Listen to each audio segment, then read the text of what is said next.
back. Hey, we back. Welcome everyone to this episode on the Ultimate Sports TV, guys. These 2021 NFL Pro Bowl rosters just came out. I got some things to say about them. There's some things I like, there's some things I don't like, guys. I'm about to give you my initial reaction to this Pro Bowl roster in 2021 right after you subscribe to the Ultimate Sports TV. Because if you are not subscribed, you're missing out on so much, because this is the hot spot. You get lots and lots of time from the Ultimate Sports TV spot. So go ahead, hit that subscribe button, join the Studios TV squad, link up to this channel for NBA and NFL content. Then like this video for me, share this video and YouTube channel. Then comment down below what you have and what your opinions are on this Pro Bowl 2021 roster in the NFL for this year. And also, guys, go get yourself some Ultimate Sports TV merch if you want some. The link is in the description. We've got a lot on that website: t-shirts, hoodies, mugs, pillows, covers, so much more than that on that website. We've got a lot of cool things to buy and choose from on that website, guys. The link is in the description if you want to go buy some Ultimate Sports TV merch. But now let's get into these Pro Bowl rosters, and we're going to start with the AFC Pro Bowl roster. Alright, I want to cut to the chase on everything I have problems with on this roster right here. Now, I know Deshaun Watson has had a great season. He has had a career year, but I do think you kind of could have replaced him with Ryan Tannehill. It could be a coin flip. It could be a toss-up. Deshaun Watson has had a career year. He's been the bright spot of the Texans team. But when you look at where the Titans are, when you know you have Derrick Henry, you know you have Ryan Tannehill, who can also be a threat downfield when he's throwing the ball, and also statistically has had a great season, I wouldn't downplay the argument that he couldn't go over Deshaun Watson. I think he could go over Deshaun Watson. And I agree in the running back room with Derrick Henry and Nick Chubb in those spots. But are we forgetting about James Robinson? 1,000-yard undrafted rookie for a bad team in the Jaguars. Now, I do think you could have replaced him with Josh Jacobs. He's had more yards than Josh Jacobs. I don't know if the touchdown margin is different, but I do think you could have replaced James Robinson with Josh Jacobs, knowing how much he's done for that running game in Jacksonville. And also, he started off as the fourth-string running back. He deserves to be a Pro Bowler.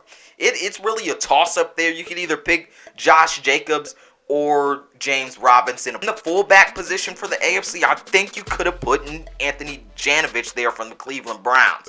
Fullback from the Cleveland Browns. When you look at the scheme that the Browns run, that run-heavy offense, that stretch scheme run-heavy offense, he has done a great job in it. And I think Patrick Ricard there is, I think he's there because he's a big household name.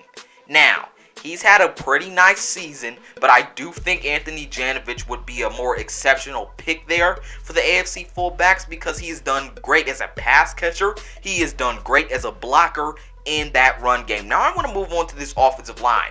There was a major problem I have with this offensive line, and it's that the Cleveland Browns offensive guard, who has arguably been the best offensive guard in pro football this year, Wyatt Teller is not in here. Wyatt Teller is not in here. He has been great in pass blocking and absolutely a mauler in run blocking. When you look at the weeks he wasn't playing in this season, the Cleveland Browns' numbers in running dropped. They dropped in those running stats. He's a mauler in the run game, and I think he should be in this. I think it is totally unexcusable that Wyatt Teller is not in here as a guard for its AFC Pro Bowl roster. And I think you could have replaced Orlando Brown with Garrett Bowles from the Denver Broncos in this. He got a contract extension this year, and I think that speaks volume about what kind of offensive tackle Garrett Bowles has been this year for the Denver Broncos. I think he could have gotten in there. Now let's move on to the defensive ends. Now, I agree with Myles Garrett and Joey Bosa, but I do not agree with Frank Clark. He's had 5 sacks on the season. He's had a pretty solid season, but I think he should be replaced with either Stephon Tuitt, who's been a part of that stout Steelers defensive line. He's had 8 sacks on the season and has been a great run defender. I just think Stephon Tuitt should replace Frank Clark. And now let's move on to these defensive tackles. Now, I agree, totally agree with Chris Jones and Cameron Hayward being there. But really? Are we really going to put Calais Campbell in there? Are we really going to put Calais Campbell in there? You cannot have this. Now, here's who I think should have been in that spot. I think there's no way you pass up DeForest Buckner for that spot. Are we picking Calais Campbell because he's tall or something? DeForest Buckner has had an all-pro season. No way he doesn't get onto this Pro Bowl ballot. No way Calais Campbell should be on this Pro Bowl ballot. Now, he is good in that run defense, but he has not been that guy to get to the quarterback this year. He has not been healthy this year. He has not been able to stay healthy. He hasn't been really consistent. I just don't think he should be in there, especially over DeForest Buckner. Now, he has had a pretty solid season, but DeForest Buckner for the Indianapolis Colts, defensive tackle for the Colts, he has had an extraordinary season, and he had 3 sacks and a couple hits on Deshaun Watson in that win versus the Texans in Week 15. No excuses for Calais Campbell to be in there over DeForest Buckner. It's just unacceptable. Now let's move on to the linebackers. Now, I agree with TJ Watt being in there. I agree with Darius Leonard, Bradley Chubb. Now, Tremaine Edmonds and Matt Judon are the ones I have problems with.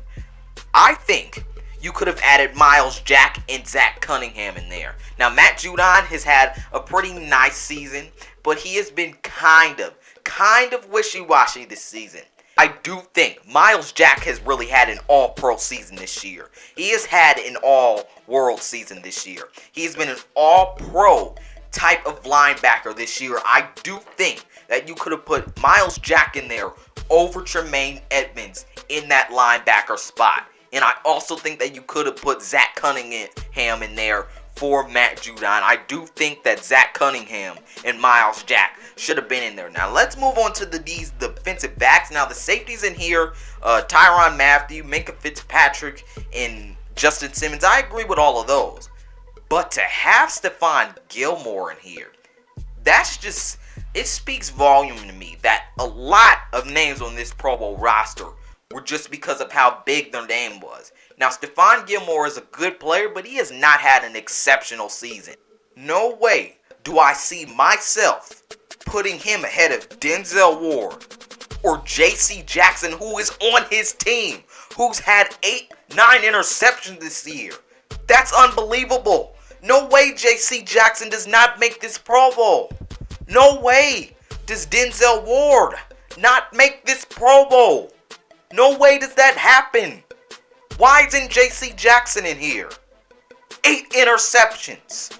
No way. He's been a lockdown corner. Him and Denzel Ward. They've been lockdown corners this whole year. Stephon Gilmore couldn't stay healthy this year. Now, he was Defensive Player of the Year last year. And I think that speaks volume of why he is in here. Because he is a household big name in the NFL. But as far as Pro Bowls this year come, either Denzel Ward or especially J.C. Jackson should be in that cornerback slot. Now, let's move on to the NFC and see if I agree with what is in there. All right, everyone, I agree with the quarterbacks. I agree with the running backs. But wide receiver is where I may have a sort of a problem with Justin Jefferson being in over Terry McLaurin, Calvin Ridley, and Allen Robinson. Now, Allen Robinson has 1,100 yards. Calvin Ridley has 1,200 yards. And Terry McLaurin has 1,000, 1,100, 1,200 yards. I do not think Justin Jefferson should have gotten in over any of those three, especially Calvin Ridley. Calvin Ridley has played like a top 10 wide receiver this year. Now, no disrespect to Justin Jefferson. He's had a great season. But I just think it's the hype. I do think by a coin flip he would deserve to get in here. I think it was a coin flip between these four: Allen Robinson, Terry McLaurin, Calvin Ridley, and Justin Jefferson. But if I could choose anyone to get in over him, it would be Calvin Ridley. And I think that is what I change over this. I put in Calvin Ridley over Justin Jefferson in this Pro Bowl. Now, TJ Hawkinson, he's had a pretty good season. Evan Ingram, he's been kind of inconsistent. I think he's in there because he's a big name. I do think Robert Tonyan from the Green Bay Packers deserves a little recognition. He's had 10, 11 TDs this season, and he's put up some yards as the Packers tight end this season, and has become a reliable target in that Green Bay offense for Aaron Rodgers, where there aren't that many weapons. So Robert Tonyan should deserve some consideration. In this offensive line group for the NFC, I don't have any problems, but this defensive end group, I think you could replace someone, just someone, with Chase Young, a couple people. I think Brian Burns deserved to be in there from the Carolina Panthers. I think TJ Hendrickson from the Saints, who's had 10 sacks this year, deserves to be in there over Chase Young.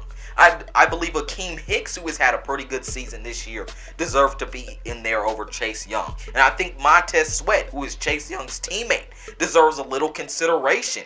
I think it's another hype thing with this kind of thing too. Chase Young has been great this year, and he's going to end up being Defensive Rookie of the Year. But I do think if I pick anyone to get in over him, it'd either be TJ Hendrickson, because he has just had a phenomenal season and has made himself into a running mate with Cam Jordan, and has actually had more sacks than him this year. And I do think Brian Burns, who has had some good sacks this year and has been a great run stopper this year, maybe deserves to get in over Chase Young. Now, defensive tackles, I don't have any problems with them in the NFC, but the outside linebacker spot, I think Roquan Smith should have been in there over Jason Pierre-Paul, and I think Levante David should deserve some consideration in the NFC Pro Bowl middle linebacker spot. But that's really all. For the NFC roster, I really have only problems with the defensive ends and Justin Jefferson really being in there over Allen Robinson, who hasn't had great quarterback play this year, Calvin Ridley, who has been a #1 receiver, and Terry McLaurin, who has been a stub this year. That's really all the problems I have with this NFC Pro Bowl roster. Guys, tell me what you think about these Pro Bowl rosters in the comment section below. Do you agree? Do you disagree with my opinions on this? Give your opinion in the comment section below. I'd love to hear it, guys. This is Malik Hicks, aka The Ranker of the Ultimate Sports TV, signing off. I'll see you next time. Peace out, and I'll see you in my next one.